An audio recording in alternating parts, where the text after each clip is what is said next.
Welcome back mga kababayan. Today's video, mag food trip muna tayo kasi meron akong na-miss na pagkain sa karinderya at ngayon at lulutuin natin.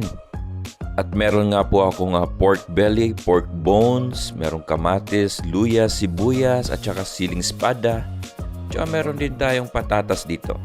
At ayan, mainit na yung kaldero at lalagyan ko na rin ng konting mantika mga kababayan.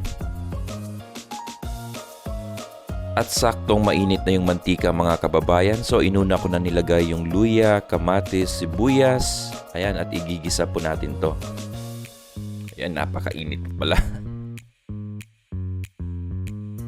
At ayan, ginisa ko na po mga kababayan. At kung makikita nyo, ay haluin lang natin ng maayos hanggang maging half cook lang siguro. Wag naman yung sobra mga kababayan. At ayan, kinuha ko na rin yung pork belly at pork bones natin na make sure na hinugasan natin ng maayos mga kababayan. At isa-isa ko na rin pong nilagay sa kaldero. Medyo maliit yata yung kaldero ko mga kababayan, kaya ginaganito ko lang yung paglagay kasi alam nyo naman na lalagyan pa natin to ng sabaw at baka umapaw.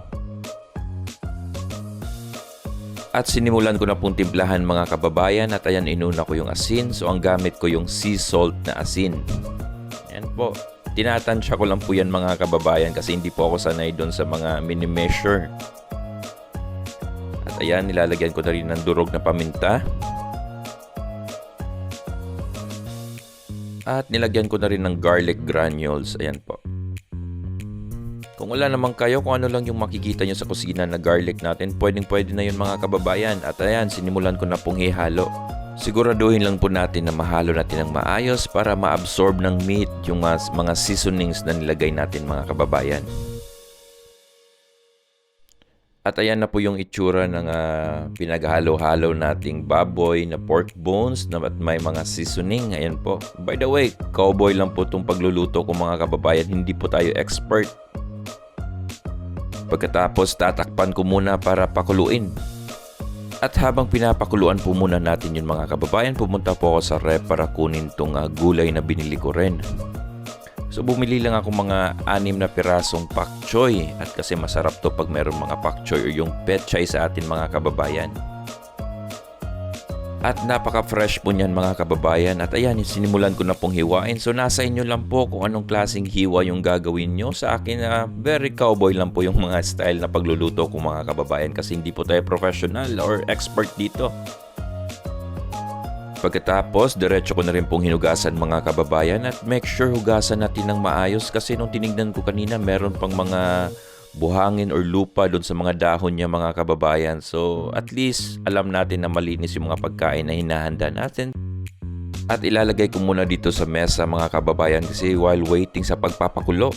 Pagkatapos kong ginisa mga kababayan, sinimulan ko na po lagyan ng sabaw. So nasa inyo lang po kung gaano karaming sabaw yung gusto nyo kasi mahilig po ako sa sabaw at maraming gulay kaya tinatansya ko lang po to lahat mga kababayan. Make sure na hindi po umapaw.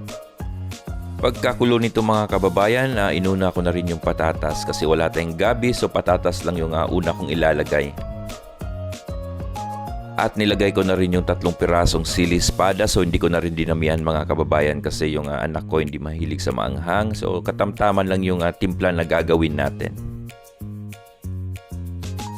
At ayan, hinalo ko na rin po at titimplahan ko po to ulit at make sure na sakto lang yung sabaw na ilalagay natin para hindi po umapaw. At kasi nga wala tayong gabi, so bumili po ako kahapon sa tindahang Pinoy natin dito sa ibang bansa na sinigang na gabi. Ayan po, na pampalapot at pampadagdag po ng timpla. At by the way, meron po tong sampalok na pangpaasim. At ayan, dinagdagan ko pa mga kababayan ng 2 sachet kasi mahilig ako sa maasim. At sinimulan ko na ring haluin ng maayos kasi titimplahan po natin ulit to mga kababayan. And of course, titikman din natin to.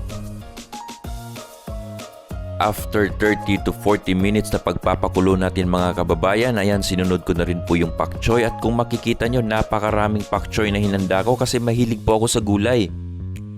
Kung merong available po kayo ng mga sitaw dyan, pwede nyo rin pong idagdag mga kabayan. At ayan, tatakpan na po natin itong mga kababayan at gusto ko lang kasi nito is half cook lang so wag yung overcook na pagluluto ng gulay. After 2 minutes, ayan, at ready na po mga kababayan yung ating pork sinigang. Ayan po, napakasarap nito. At alam nyo ba, isa to sa aking paborito aside sa may isda or yung beef. Mahilig din ako sa mga pork sinigang mga kababayan. At titikman na rin natin.